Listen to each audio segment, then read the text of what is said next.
One thing is for sure, blood clots, they can be very dangerous. Even deadly, and you may never notice the warning signs.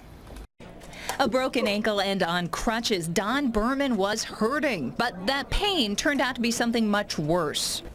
When the doctor walked in the emergency room with the report from the ultrasound, he said, "Sir, you're in a bad way. This is ugly stuff."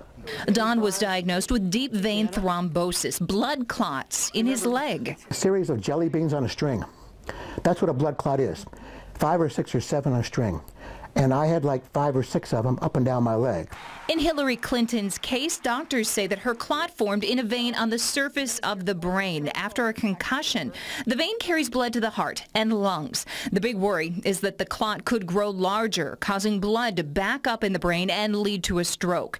Blood clots can travel throughout the body, and they can be fatal once they reach your lungs, heart, or brain. Approximately 5% of people can die from this condition, but it's also very treatable, and about 80% are completely asymptomatic after undergoing treatment.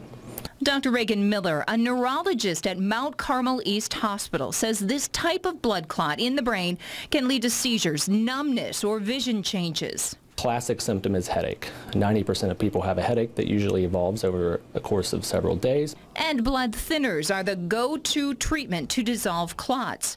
Don is on medication and thankful his clot was discovered in time. I realized what I had, how serious it was, and that I was lucky to catch it. It's like, wow, I'm thankful to be around. Oh, yes, he is. Don wants to share his story so that more people know about blood clots. Deep vein thrombosis often develops in those who are inactive or sitting for a long time, like on an airplane. But the symptoms can be hard to notice. Look for swelling, pain, redness, and of course that headache.